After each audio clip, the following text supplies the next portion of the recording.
Qeyd etdiyim kimi Hə, WhatsApp-da çox sual ünvanlanır terminlərlə əlaqəli. Hər birinə tək-tək cavab verə bilmirəm və ona görə belə təlim təşkil etmək qərarına gəldim. Burada salam, axşamınız xeyir. hər vaxtınız xeyir.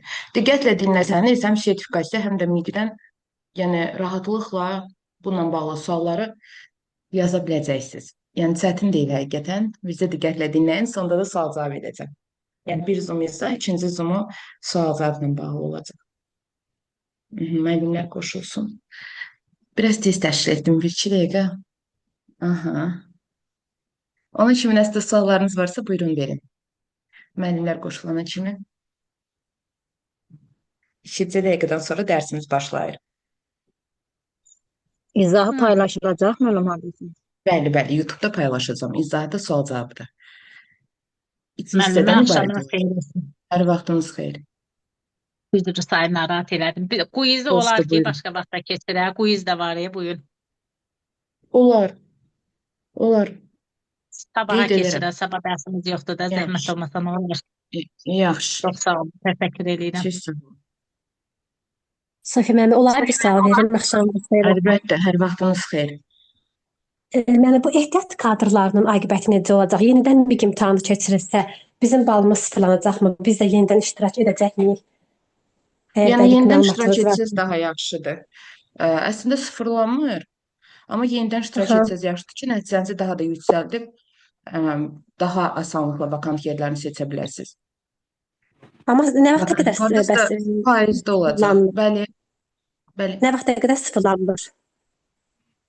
Yəni normalda, yəni əslində imtahan ondan sonra sıfırlanmalıdır, amma şans tanıyırlar. Yəni sonradan çağırılan müəllimlər də olub. İndi bilmirəm bu il üçün keçərli olacaqmı, amma belə imtahan olandan sonra belə ehtiyatda olan kadrları dəvət edirlər.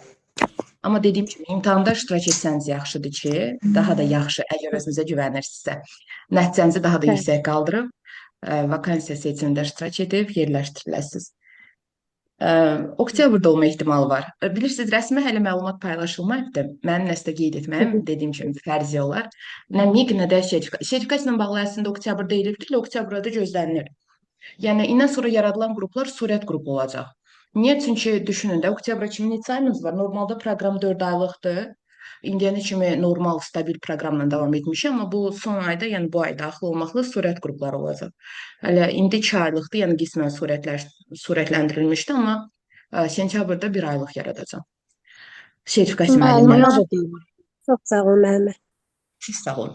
Yaxşı müəllimlər, Bir şey soruşacağım. Telegramda Buyurun. müəllimə quiz açacaqsınız xüsusi bu qrup üçün. Bəli, bəli. Açılacaq. Açılacaq. İndi səsləri bağlayıram əziz müəllimlər.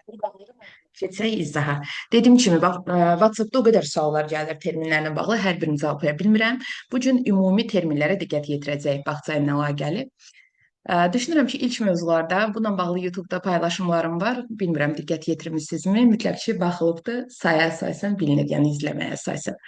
Baxın, məktəbə qədər təhsilimiz bilirik ki, bağça yaşlı uşaqları əhatə edir, yəni 1-6 yaşlı uşaqları, rəsmi 1-6 yaşdır. Və onların ilkin bilik, bacarıq, vərdişlərin yiyələndiyi prosesdə intellektual, fiziki və mənəvi cəhətdən inkişaf olunurlar. Demişdik, tərifdə də təlimlə təhsili necə ayırt edirdik? İntellektual, fiziki və mənəvi sözləri varsa, bu təhsilə aiddir. Təhsil daha geniş anlayışdır. Burada açıqlamasında vermişəm. Təhsilində, təlimində. Təhsil ümumidir, daha genişdir və intellektual, fiziki, mənəvi cəhətdən uşaqların yiyələndiyi bilik, bacarıq, vərdişləri əsasən əhatə edir. Əsasən bilik bacarığı. Amma təlim məşğələdir. Yəni sizin təşkil etdiyiniz məşğələlər təlim hesab edilir. Və yaxud bax bu gün biz təşkil etmişik, düzdürmü? Təlimi adlandırırıq əlbəttə. Nə edirik? Biliyi ötürürük, onu bacarığa çevirməyə çalışırıq. Eyni zamanda səriştə, yəni bilik bacarıqların tətbiqi. Bəli, təlim nə idi? O qazandığı uşağın bilik bacarıq, vərdişləri, səriştələri gündəlik həyatda istifadə etməyi öyrədirik əslində. Bir də təhsilə həvəsini yaradırıq. Düzdürmü? Yəni uşaqlara öyrədirsiniz, nə öyrədirsiniz, öyrədin bağçada. Onu sadəcə bilik kimi saxlamırıq. Onu öyrədirik ki, uşağın şəxsiyyəti formalaşsın və gündəlik həyatda tətbiq edə bilsin. Yəni say fəaliyyətini öyrədirsiniz. Bağçada qalmır ki, məhdudlaşır bağça ilə. Xeyr, uşaq evdə də səhərsi gün məktəbə gedəndə də o say fəaliyyətindən istifadə edir. Qaşıqla yemək yemək bayan elementar nümunələrindən biri. Onu elə öyrətdiniz bağçada qalmır ki, o gedir evdə də qaşıqla yemək yeyir. Hə, bir kafeyə gedəndə orada da qaşıqla yemək yeyir. Görürsüz, yəni mən öyrətdiyim, uşağa ötürdüyüm o biliklər onu bacarıq kimi formalaşdırır uşaqlarda və gündəlik həyatda hər vaxtınız xeyir. Hə, limit dolubdur. Qruplarda oy, müəllimlər zəng edir, başladıq. Üzr sayın. Hə, limit dolubdur. Mən heç nə də bilmirəm ona. Hə, dediyim kimi, bax, gündəlik həyatda istifadəsini öyrədirik. Yəni, təlim deyəndə ağlınızda birbaşa məşğələləriniz gəlsin. Yəni, təşkil etdiyiniz məşğələlərin hər biri təlimdir. Tərbiyə də əzm müəllimlik. Bax, burada da vermişəm, uşaqlarda dəyərləri formalaşdırmaq, düzgün davranışı formalaşdırmaq. Bu tərbiyədir. Həyatla əlaqəni təmin etmək. Hətta bu pedaqoji prosesin tamlığı var idi. Təhsil, təlim, tərbiyənin vəhdəti. Görürsünüz, orada tərbiyəni nə ilə götürürdük? Deyirdik ki, artıq uşaq anlayır ki, misal üçün, suyu boş-boşuna açıq qoymaq olmaz. Yəni, artıq nə israf etmir. Məsuliyyətli davranır, davranışdır, doğru davranışdır əlbəttə. Və yaxud, misal, çiçəkləri tapdalamır, əksinə onları sulayır, səyəcir. Görürsünüz, həyati bacarıqlara yiyələnir əslində uşaq. Düzdürmü? Çünki təlimimizin məzmununda əslində uşaq şəxsiyyətinin formalaşmasına yönəlir, nəticələrə əhatə edir. Bax, belə təhsillə, təlimi, tərbiyəni düşünürəm ki, əhatə edə bilər, əlaqələndirib, eyni zamanda ayırd edə bilərsiniz. Ən genişi təhsildir, təlim məşğələmizdir və məşğələ sırasında da biz uşaqları tərbiyə edirik. Düzdürmü? Həm bilik bacarıq ötürürük, həm doğru davranışı formalaşdırırıq, həyatla əlaqə yaradırıq, uşağın şəxsiyyətini formalaşdırırıq. Bax, belə. Sonra əziz müəllimlər, bax, inkişaf sahəsindən bağlı suallar gəlir, əziz müəllimlər. Baxın, inkişaf sahəsi məzmun xəttidir. Yəni, uşağın ümumi istiqamətini göstərir ki, uşaq hansı istiqamətdə inkişaf olunacaq. Hər birimizdə yəqin ki, məlumatlıyıq ki, bizim 4 dənə inkişaf sahəmiz var, düzdürmü? Fiziki inkişaf, sağlamlıq, təhlükəsizlik, idrac, estetik yaradıcı və sosial-emosional. Öyrənəndə də bu ardıcılıqla öyrənirik ki, məzmun xəttlərini ayırd edə bilək. Bax, yəni ümumi istiqaməti göstərir. Alt standartdan fərqi nə idi məzmun xəttinin? Alt standart konkret yaş dövrü üçün hansı bilik bacarığa uşaq yiyələnməlidirsə, o verilən tələbdir. Yəni tələbə əks elətdirir. Amma məzmun xətti bütün yaşlarda eynidir. Yəni 1 yaşında da, daha doğrusu 1-ci kiçik qrupda da 4 sahə üzrə inkişaf olunur, məktəbə hazırlıqda da. O bütün yaş dövrlərində uşaqlar nə edir? 4 sahə üzrə inkişaf olunur. Ümumidirmi? Yaşlara görə ayrılmadı ki, demədi ki, bax bu inkişaf sahəsi misal üçün 1-ci kiçik qrupda 2 sahə üzrə inkişaf elətdirik, getdikcə artırırıq 3-4. Xeyr, deyir ki, bütün yaşlarda uşaqlar 4 sahə üzrə inkişaf olunur. Və etap buna əsas və alt standartlar ayırır. Ən əsası bizim işimiz alt standartlandır. Mütləq hər zaman yadda saxlayın. Müəllim planını da, məqsədini də, fəaliyyətini də alt standartla əlaqəli qurur. Alt standart çünki həmin yaş dövrünün hansı bilik bacarığa sonunda yiyələnməlidir, onu əks elətdirir. Deyir, yəni misal üçün orta qrupun sonunda uşaqlar bu bilik bacarığı ən azı yiyələnməlidir. Və müəllim il ərzində çalışır, vuruşur ki, sonda dövlətin tələbini reallaşdırsın. Və belə. Sonra səriştə əziz müəllimlər, bilik və bacarıqların real vəziyyətdə tətbiq etmək qabiliyyətidir. Yəni uşaq işıqforun mənasını bilir və yolu keçərkən yaşıl işığı gözləyir. Görürsüz, bilik bacarıq tətbiq. Təlim fəaliyyətində bunu öyrədirikmi? Əlbəttə, sadəcə biliklə kifayətlənmirik, olmaz. Çünki təkcə biliyi ötürsək uşaqlar, əziz müəllimlər, həm pedaqoji prosesin tamlığı pozulur, həm interaktiv təlimin tələbi pozulur. Bu sanki biz pasiv təlimdə qalmışıq, əvvəlki müəllim yönümlüdə. Eləcə əsas məqsədimiz biliyi ötürməkdir. Cem tez məlumatı ötürüm, danışım gəlim. Amma bugünkü təlim elə demir. Demir, hazır məlumatı gətir uşağın qabağına qoy. Deyir, elə vəziyyət yarat ki, indi birazdan baxacaq, aşağıda vermişəm alsın. Deyir, elə vəziyyət yarat ki, uşaq tətbiq etsin. Çünki, baxın, siz daha dərin biliyə nə zaman yiyələnirsiniz, daha doğrusu bacarıqda formalaşır. İşləyən zaman, düzdür? Bax, indi öyrənirsiniz, əlbəttə, əsas miqçilər, indi sertifikasiya müəllimləri, işləyən müəllimlərdə hamısı bilir də, nədir? İşləyirlər, təcrübələri var. Amma miqçilər görürsünüz, işləməyiblər deyə onu sadəcə məlumat kimi dərk edirlər. İşə başlayanda müəyyən məqamlarda çətinlik çəkə bilərlərmi? Əlbəttə. Baxmayaraq ki, gedib imtahandan 60-60 yaza bilərlər. Yəni ehtimal var. Niyə də yazmasınlar? 60, amma ki, tətbiqə gələndə çətinlik çəkəcək. Amma görürsünüz, işlədikcə daha dərindən anlayır. Artıq mənasını başa düşür. Onda bacarıqlar formalaşır. Elə burada da elədir. Deyir, işlət uşağı. Yəni, doğru bilirsiniz. Yəni, elə fəaliyyətləri cəlb etsin, özü tətbiq etsin, axtarsın, araşdırsın və daha dərindən dərk etsin. Çünki bilik bir növ hafizəyə dayanır. Uşaq eci yadında saxlayır, amma tam dərindən qavramır. Amma tətbiq etdikcə artıq daha dərindən. Təsəvvür edin ki, yemək hazırlayırıq, kənardan necə baxırıq. Biz nə biləcəyik ki, o yemək necə necə hazırlayır, necə müşahidə edirəm. Tətbiqə gələndə eynisini bacara bilərəm, xeyr, amma bişirə-bişirə, mən də orada iştirak edə-edə, gələn dəfə bəlkə də o bişirəndən, o aşbazdan belə gözəl yeməyi bişirə bilərəm. Görürsünüz, burada da elədir. Deyir, yəni uşağa tətbiq elətdir ki, onda nə olsun, kameraları bağlayın, sonra YouTube-da özünüzü izləyəcəksiniz. Belə. Sonra alt standart dedik, uşağın müəyyən yaş mərhələsində əldə etməli olduğu nəticəni müəyyən edən tələbdir. Yəni uşaq bu yaşın sonunda biraz öncə dedik kimi hansı bir bacarığa yiyələnməli. Gözlənilən nəticə isə məqsəd. Alt standartla məqsəd necə fərqlənir? Burada da müəllimlər çox sual verir. Müəllim, alt standartla məqsədi necə aid edərək və yaxud alt standartı götürüb məqsəd kimi yazmaq olarmı? Xeyr. Bunu yenə ödənişsiz təlimlərdə də qeyd etmişəm. Ödənişli də qeyd edirəm. Alt standart ümumi anlayışda əzmənlər, bütün məşğələlərin, bütün il ərzində keçirilən məşğələlərin yekun nəticəsidir. Görürsünüz, dövrün sonuna tələb kimi qoyur ki, deyir, misal üçün, ikinci kiçik qrupun sonunda uşaq bu bilik bacarığa yiyələnməlidir. Mən necə gətirim onu tədrisin əvvəlində tez məqsəd kimi yazım? Axı o ən mürəkkəbidir. Bax, dövlət ən mürəkkəbini, düzdür, minimum tələb verir ki, yəni ən azı bunu formalaşdır. Amma minimum tələbi belə ən mürəkkəb versiyasıdır. Deyir, yəni bu yaşın sonu üçün bu bilik bacarığı uşaq yiyələnə bilər. Biz də axı varisliyə əsasında keçməliyik bir şey, düzdür? Yoxsa uşaq yönümlülüyün tələbi də pozular, uşaq çətinlik çəkər. Ona görə mən onu gətirib birbaşa mürəkkəbi tədris ilinin əvvəlində, nə ortasında yazmağım doğru deyil. Onun daha asanlaşdırılmış versiyalarını qeyd edirik məqsəd kimi, yəni hər məşğələ üçün məqsədlərimiz var. Asandan çətinə doğru da məqsədləri müəyyənləşdiririk. Düzdür? Uşaq üçün əlçatan olsun, onu yerinə yetirə bilsin. Yəni, məqsəd bir təlimin sonu üçün nəzərdə tutulur, amma alt standart bir tədris ilinin sonu üçün nəzərdə tutulur. Baxın, bir tədris ili hara? Misal üçün, bir həftə ərzində neçə dənə məşğələ olar? Normalda, deyək ki, ətraf aləmisi bir dənədir və yaxud indi 2 dəfə maksimum bir məşğələ olar. Yəni, həftədə cəmi ya 1 ya da 2 dənə eyni məşğələ olur. Deməli, ya mən bir məşğələdə bu məqsədə çatmalıyam, ya da 2 məşğələdə bu məqsədə çatmalıyam. İndi bir həftə ərzində reallaşan məqsəd hara? Alt standart hara? Görürsünüz, yəni fərq budur. Biri ümumidir, daha mürəkkəbdir, belə deyim, daha çətindir, amma biri asanlaşdırılmış şəkildə uşaqlara mənimsədir. Yəni bir fəaliyyətdə reallaşan, bir məşğələdə reallaşan alt standart məqsəddir, yəni gözlənilən nəticə, amma ki, alt standart bir tədrisinin sonundadır. Bunda belə yazsaq, daha ümumi olan alt standart.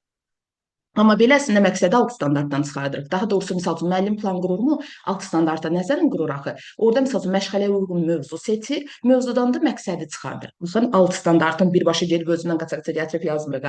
Yəni, orada, misal üçün, məşğələni müəyyənləşdirir, məşğələ ilə əlaqəli mövzular asandan çətindən yenə müəyyənləşdirilir, mövzudan da məqsədi çıxardır. Görürsünüz, əlaqəlidirmi? Alt standarta əsasən mi müəyyənləşdir? Əlbəttə. Elə 4 dənə funksiyasının içində də var. Sonra ən əsas suallar, uşaq yönümlü təhsil və yaxud uşaq yönümlü yanaşma. Uşaq yönümlü yanaşma əziz müəllimlər. Bax, əvvəl biraz öncə pozitiv təlim dedimi, müəllim mərkəzli idi. Yəni, müəllim avtoritar yanaşmada idi. Mən belə deyirəmsə belə olacaq, mən belə istəyirəmsə belə olacaq və s. Biraz belə baskın xarakterdə idi. Uşaqların elə də meyil marağını, onların fərdi xüsusiyyətlərini, daha sonra sosial bacarıqları elə nəzərə alınırdı. Əsas, yəni nə idi? Dediyim kimi, gedib biliyi ötürmək. Biliyi də biraz da belə şiddət deməyəm, baskı ilə uşaqlara ötürürdük. Pasiv mövqedə idi də, uşaqlar heç dinləyirdi, biliyi nə edəsidir? Mən danışıram, ötürürəm biliyi. Bax, hal-hazırda mən sizə bilik verirəm. Bacarıq test olanda olacaq. Və deməli, danışır, görürsünüz, sadəcə dinlərsiniz, misal, diqqət yetirirsiniz, bir də yadınızda qalır. Təfəkkürünüz işə düşür, xeyr, nə zaman düşəcək? Birazdan sual cavabı olunacaq, bax, onda təfəkkürünüz də işə düşür, o tətbiqdir. İndi burada uşaqlara müəllim pasiv təlim modelində biliyi ötürür, əsas məqsəd odur, bacarıq deyil, bilikdir.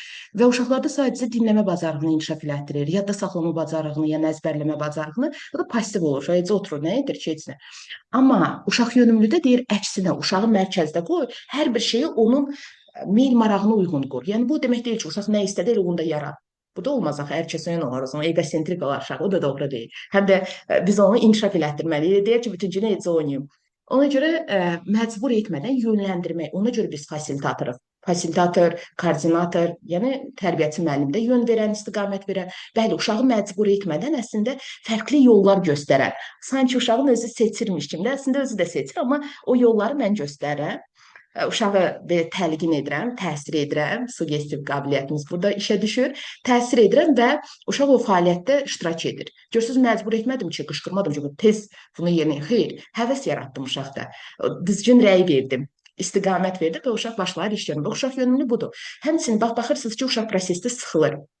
Mütləq ki, elə olur. Demək ki, siz planınızı quranız zaman uşaqların hamısına, yəni differensiallıqda onların fərdi xüsusiyyətlərini nəzərə almamısınız. Bəlkə bu uşağa uyğun metod seçməmisiniz. Axı iş üsullarında, iş formalarında uşağın ən çox da iş üsulları uşağın marağına uyğun seçilməlidir. Onun belə deyim, potensialına uyğun seçilməlidir. Məsəl üçün, elə uşaq var ki, danışmağa daha çox üstünlük verir. Deməli, elə iş üsulu olmalı ki, uşağı danışdırsın. Elə uşaq var ki, tətbiqə daha öyrənmə tərzindən də əlaqəlidir, quvvaqo ilə.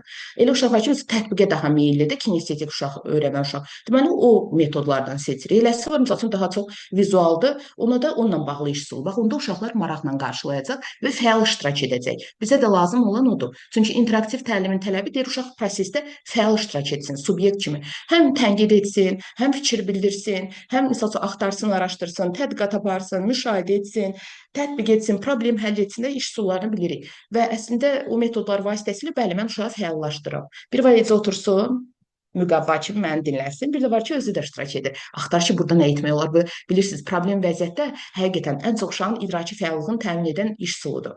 Birbaşa uşağın beyni işə salır. Çünki cavabı olmayan bir vəziyyət var. Biz həll yolu axtarıram. Başlayır beynim eləcə dayanmadan işləməyə ki, burada nə etmək olar? Və müəllim həqiqətən də bax uyğun metoddan seçəndə uşaqların hamısı fəal iştirak edir. Bu da uşaq yönümlülüyünün tələbidir. Düzdür, deyir, yəni prosesdə subyekt kimi iştirak etsin, obyekt olmasın, necə oturmasın. Sonra bax differensial yanaşırıq. Bəzi uşaqlar bu da uşaq yönümlü. Deyir, hər bir uşaq elə differensiallığı da sual verirdiniz. Uşaq fərdi xüsusiyyətini nəzərə almaq. Bax, ola bilər ki, mütləq var qrupda. Həm zəif, həm güclü uşaq, düzdür? Mən ikisinə də eyni sualı eləcə bir istiqamətdə versəm, zəif olan uşaq, məsələn, çətin sual verirəm də, deyək ki, güclü uşağa uyğun. Zəif olan uşaq avtomatik onun öhdəsindən gəlmir və ruhdan düşür, motivasiyası azalır. Halbuki bizim təlimimiz uşağın motivasiyasını yüksəltməyə yönəlməlidir. Və ruhdan düşünün, özünüz düşünün də, təsəvvür edin, çətin sual verin, cavab verə bilmədiniz. Pərt olursunuzmu? Əslində olmamalısınız, amma olunur da, mütləqdir. Ay da bilmədim bunu. Uşaq da elədir, ruhdan düşür. Onun üçün deyir ki, misal üçün, differensial necə yanaşıram? O uşağa ipucular verirəm. Bax, birinə eləcə sual ünvanladım, bilirəm ki, bacaracaq, öhdəsindən gələcək və açıq sual verirəm, bilirəm ki, fikrini əsaslandıra biləcək və bəli, bu uşağa da ya ipucu verirəm, ya qapalı sual verirəm. Çünki baxıram ki, danışığı, yəni fikrini hələ əsaslandıra bilmir də, potensialı zəifdir. Ona qapalı sual verirəm və yaxud eyni sualın ipucularını, yönləndirici, istiqamətləndirici suallarından dəstək oluram. Bunun özü differensial yanaşmaq. Bu uşaq da cavab verdi, o uşaq da cavab verdi. Amma görürsünüz, hərəsinə fərqli metodla yanaşdım. Eyni deyil ki, ikisinə də eyni sual verib dayanmadım. Görürsünüz, onun fərqli metodla, yəni ipucularla və s. Bunun özü differensialdır. Yəni çalışmalıyıq ki, uşaqların fərqli xüsusiyyətlərini nəzərə alaq. Eyni metod olmur qətiyyən. Eyni yanaşma differensiallıq deyil. Yəni, uşaq yönünü bildiyi təlim uşağın marağına, ehtiyacına, yaş xüsusiyyətlərinə uyğun qurulmalıdır. Əyani vəsaitlərin istifadəsinin özü. Əyani vəsait uşaq yönümlülükdə ayrılmaz parçalardan biridir. Mütləq. Çünki məlumatı daha keyfiyyətli mənimsəməyə şəraitlidir. Bax, təsəvvür edin, quru-quru danışırıq. İndi bizim obrazlı təfəkkürümüz var, məntiqi təfəkkürümüz var. Çox da gözəl anlayırıq. Yetəri qədər təsəvvürümüz var. Uşaq körpədir və mən necə quru-quru danışsam, üzümə baxacaq görsəm müəllim nə deyil. Heç nə də anlamayacaq. Amma şəkillə göstərəndə həm diqqətini cəlb edirəm, yəni vəsait uşaq marağını da cəlb etməyə şərait yadır, həvəslə baxır ki, görən nədir. Həm də danışdıqca artıq onun haqqında təsəvvür formalaşır. Ona görə əyanilik mütləqdir. Bu da belə. Fasilitator kimdir? Fasilitator tərbiyəçi müəllimdir, əziz müəllimlər. Yəni uşağa hazır cavab vermək əvəzinə, hazır məlumatı ötürmək əvəzinə nə edir? Qrupda bağladı məncə qrupları, amma qeyd etsəydiniz açıq olana ki, say tamamdır, ona görə daxil ola bilmirlər. Deməli, əziz müəllim, fasilitator uşağa hazır cavab vermək, tez, yəni işimi asanlaşdırır, bu müəllimin asana qaçmağıdır. Yadda saxlayın. İnanıram ki, hər biriniz bu fasilitatorluğun tələblərini yerinə yetirirsiniz, yəni asana qaçmırsınız. Asana qaçmaq nə olur? Uşaq nəsə soruşsa tez cavabını verirəm ki, sussun, sakitləşsin, yormasın məni. Bu cür yanaşmada, yenə belə düşünün. Amma fasilitator belə etmir. Biraz özünə əziyyəti salır, biraz və uşağın özünü tapmasına şərait yaradır, yəni yönləndirirəm. Hazır cavab əvəzində nə edirəm? Düşünməsinə və həll tapmasına şərait yaradıram. İstiqamət verəndə də əslində fasilitator bələdçi olan, həm bələdçilik edirəm, nəzarət edirəm. Baxmayaraq ki, əsas bilik mənbəyi onsuz da sizsiniz, mütləq ki, ona görə tərbiyəçi kimi və yaxud müəllim kimi çalışırsınız, düzdür? Bilik mənbəyi sizsiniz. Amma bir var bu biliyi gətirim hazır formada qaçı-qaçı tez uşağın qabağına qoyun. Uşaq heç anlamasın, hardan necə gəldi, heç nə başa düşməsin, necə əzbərləsin. Bir də var ki, mən elə vəziyyət yaradıram ki, uşaq biraz öncə dediyim o fəal şəkildə axtarır, araşdırır və daha dərindən mənimsəyir.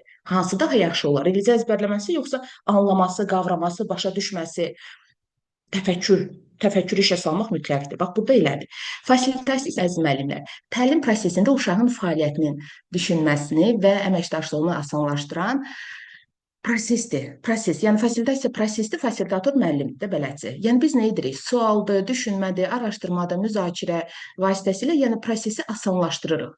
Görürsüz, yəni mənim atdığım addımlar da əslində fasilitasiya. O prosesi necə təşkil edirəm? Proses fasilitasiyadır, müəllim fasilitatordur. Yaxşı, bax belə ayrı. Proses, prosesin asanlaşdırılması fasilitasiyadır. Görürsüz, sual verirəm, düşünməsinə şərait yaradıram, istiqamət verirəm və s. Bu reallaşan prosesdir. Amma mən kiməm? Mən fasilitatoram. Nə edirəm? Bələdçilik edirəm, istiqamət verirəm. Yəni onu həyata keçirən mənəm də. Bu fasilitasiyanı həyata keçirən fasilitatordur. Bax, bu da belə. Sonra deməli, üslublarımız var. Yəni tərbiyəçi müəllim hansı üslubda olmalıdır? Bilirik, 3 cürdür: avtoritar, liberal, bir də demokratik. Avtoritar üslub əziz müəllimlər, avtoritar yanaşma ümumiyyətlə yaxşı deyil. İstər ailə baxımından, istər məsələn müəllimin yanaşması fərqi yoxdur. Avtoritar yaxşı deyil. Avtoritar bilirsiniz necə bir insan. Ümumiyyətlə insan özü də mən baskın xarakterdəyim. Elə dediyim dedikdir deyirəm. İstəyirəm ki, hər kəs mən dediyim üçün bunu məcbur da etsəm, nə desəm, istəyirəm ki, elə belə olsun. Burada da elədir. Avtoritar üslub, yəni müəllim əsas qərarları özü verir. Öz istəyinə əsas tutur da. Görürsüz, müəllim yönümlüdür.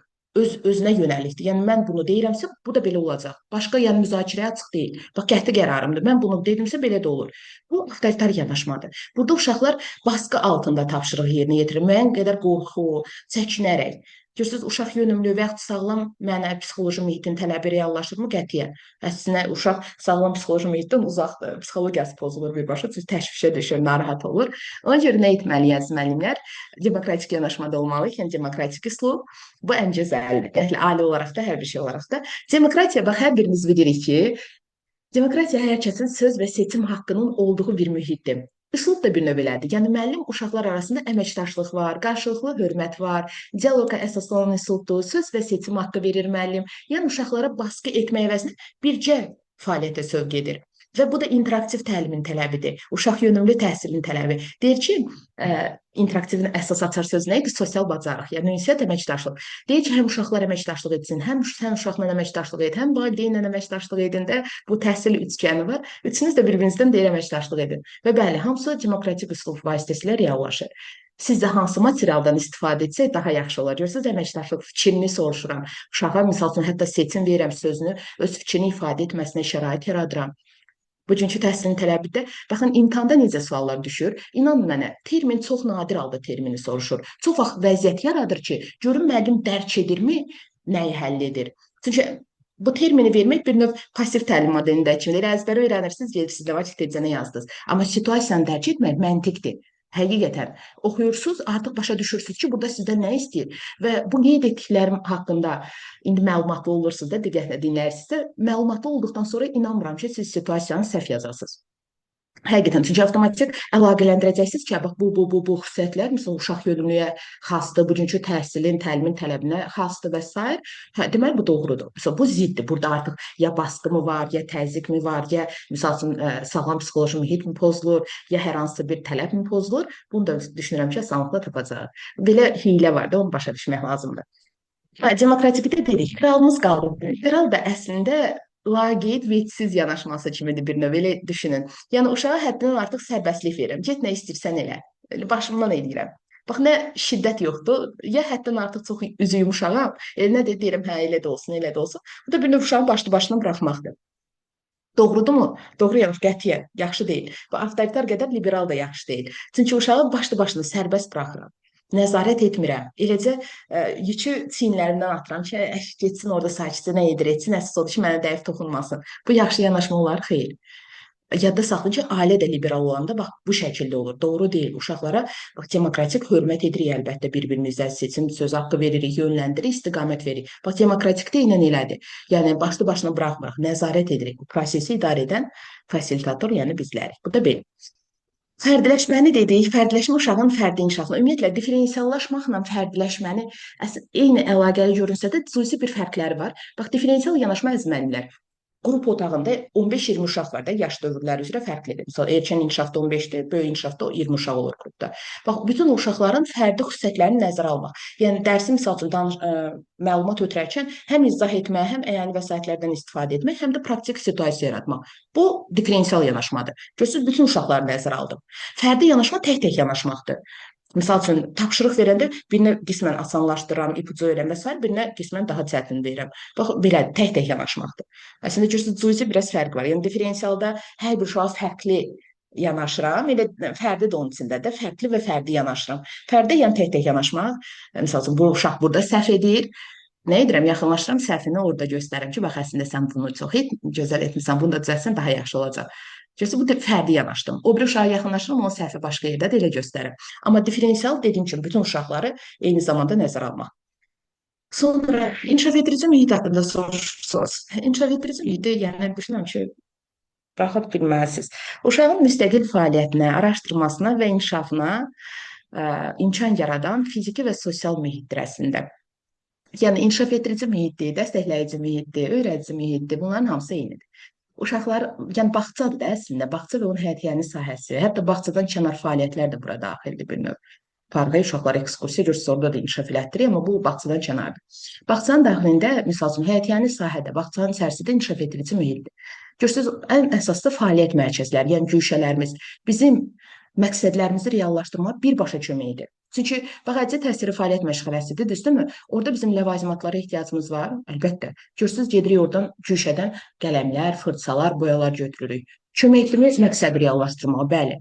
Amma təsəvvür edin ki, güşə yoxdur. Nədən istəyir? Elə hər dəfə gedəcəm mağazaya, nəsə alıb gətir, elə özümüz də bir təri olarıq. Gedirəm təsəvvür edin, hər məşğələdə məqsədi yazan kimi qaça-qaça gedirəm mağazaya ki, lazım olanları alım. Çünki dövlət bizə təmin edir bu şəraiti ki, bundan yararlan, uşaqları inkişaf elətdir. Yəni, mənim tələblərimi reallaşdır. Uşaqlara da yenə hüquqdur, hər ikisində də hüquqdur, müəllimdə də, uşaqda da. Uşağa da deyir ki, yəni, bax, bunlardan istifadə et, yararlan, inkişaf olun bir növ. Ona görə inkişaf edici mühit uşaqların dediyim kimi inkişafını dəstəkləyən, müstəqillik, sosial bax müəllim uşaqlar arasında əməkdaşlığı təmin edir, ünsiyyət bacarığını, sözlü dəstək olur, jest mimiklərlə dəstək olmaq, uşağın özünə inamını artırmaq. Fiziki mühit maddi texniki bazadır, infrastrukturdur. Bizə bu misal fəaliyyət mərkəzləri fiziki mühitə aiddir. Sosial mühit nədir? Uşağı əhatə edən insanlar. Əsasən həm yaşlıları. Çünki birlikdə əməkdaşlıq edirlər, ünsiyyət qururlar və o istiqamətdə inkişaf olurlar. Bax belə. Sonra çəkilirik. Oyun ümumiyyətlə uşağın bağça dövründə parça fəaliyyətidir. Bizim həyatımızda əmək nə qədər vacibdirsə, görürsünüz, hər birimiz çalışırıq ki, işlə təmin edilək, işləyək, digər müəllimlər işini qoruyub saxlamağa çalışır. Bizim üçün çox vacibdir iş, düzdürmü? Uşaqlar üçün də oyun ilə belə çox vacibdir. Yəni, necə ki, bizim tələbatımızı, ehtiyacımızı əmək qarşılayır. Ay Allah, vaxtımız nə tez uçur. Bizim, deməli, vaxtımızı nə edirdi? Ehtiyac tələbatımızı necə ki, əmək qarşılayır, yəni işləyirik və müəyyən qədər ehtiyac tələbatlarımızı qarşılayırıq. Uşaqların da ehtiyac tələbatını oyun qarşılayır. Yəni, oyun oynayarkən uşağı hər tərəfli inkişaf elətdirik. Yəni, hər məqsədi reallaşdıran oyunlarımız var. Zehnini də, təfəkkürünü, fiziki cəhətdən də, yaradıcı cəhətdən də, sosial bacarıqlarda 4 sahəmiz var, düzdür? Hətta əməyi də reallaşdırmaq üçün, yəni oyun fəaliyyəti təşkil edə bilmirdim. Yer yoxdur da, nə idim? Bax, görürsünüz, əziz müəllimlər, yəni hər bir 4 dənə sahəmiz var, hər bir sahə üzrə uşağı inkişaf elətdirmək üçün oyunlarımız var. Sadəcə doğru seçilməlidir. Bax, didaktik oyunlarda təlimləşdirici xarakter daşıyır da, didaktik, yəni öyrətmək deməkdir əslində, didaktika, öyrətmək. Yəni, müəyyən təlim və inkişaf məqsədi daşıyan oyundur. Yəni, misal üçün, uşaq fərqli olanı tapır, oxşarını tapır, müqayisə edir və didaktik materiallar, kognitiv materiallar nəyə yönəlir? Stolüstü çap oyunlardır, şifahi oyunlardır, birbaşa uşağın beyni işə salır. Ya puzzle qurur, görürsünüz, diqqətlə baxır ki, hansı hissə uyğundur. Şəkillər qoyuruq qarşısına, misal üçün əşyalarla və yaxud onların qidalandığı ilə uyğunlaşdırmağa çalışır. Meyvə tərəvəz şəkilləri qoyuruq, onları təsnifləşdirir. Görürsünüz, beyin işlədir də uşaq burada. Birbaşa öyrənir və həm də əlbəttə öyrənir. Sujetli rol oyunlar isə daha çox uşaqlarda yaradıcı bacarıqları, eyni zamanda rol oyunlar empatiyanı da, yəni sosial bacarıqları da inkişaf elətdirir. Yəni, uşaqlar nə edirlər? Hər hansı bir sosial bacarıq, həm də əməkdaşlıq da bu istiqamətdə inkişaf olunur. Misal üçün, rolları da bölüşə bilərik. Deyirəm ki, bir dəfə sən ol, misal üçün, satıcı, bir dəfə mən olum. Bir dəfə sən həkim ol, bir dəfə mən olum. Görürsünüz, sosial bacarıq da güzəştə gedirik, kompromisə gedirik. Və sujetli rollu oyunlar ən çox yaradıcı bacarıq inkişaf edir. Təsəvvür, təxəyyül, yəni həmçinin yadda saxlayın ki, uşaq real həyatda müşahidə etdiklərini sonra rolda canlandırır.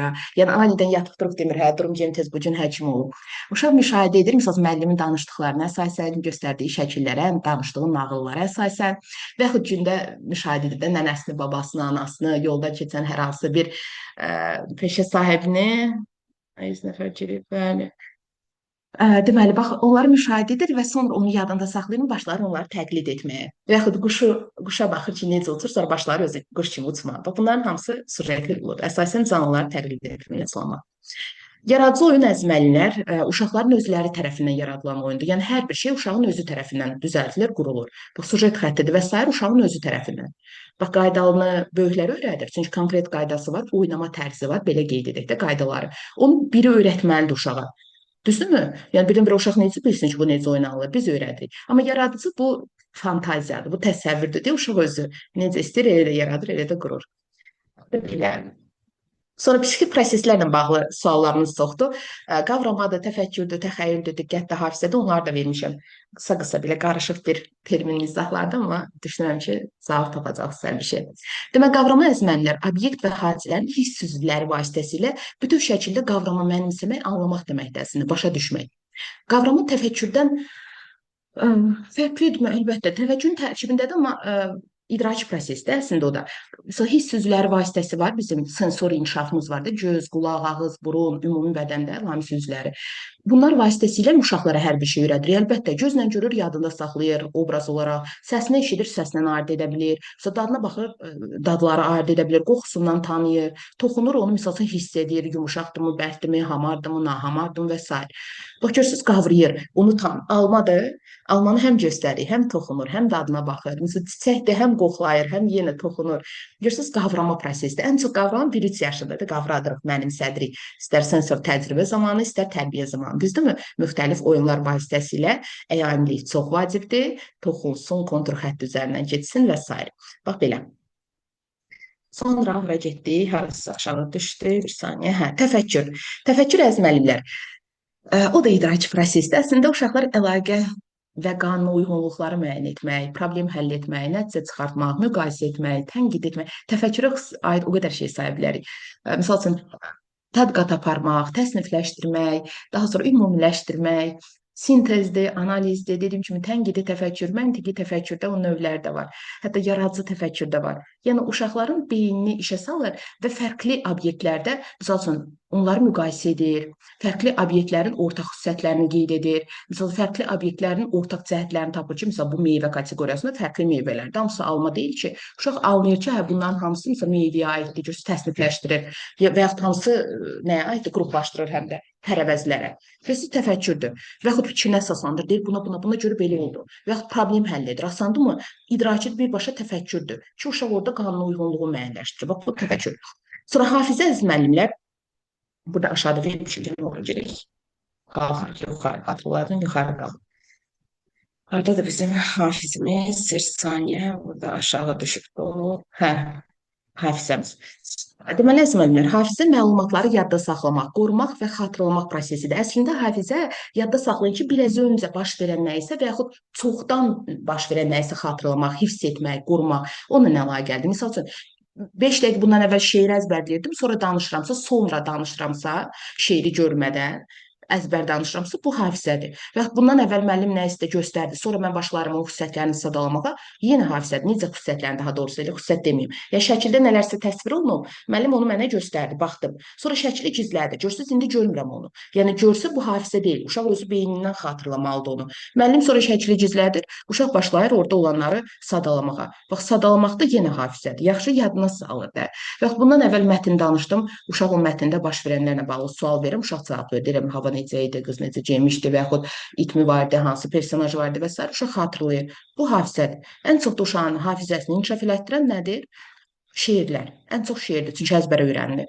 Hafizə yadda saxlayın ki, keçmiş deyəndə əziz müəllimlər, bu bir dəqiqə bundan əvvəlki keçmiş də ola bilər. Yəni bundan əvvəl baş verən nə isə, əvvəl öyrəndiyim nə isə indi danışıram. Əgər bu 5-10 dəqiqə ərzindədirsə, bu qısa müddətli hafizədir, yox həftələr, aylardırsa, bu uzun müddətlidir.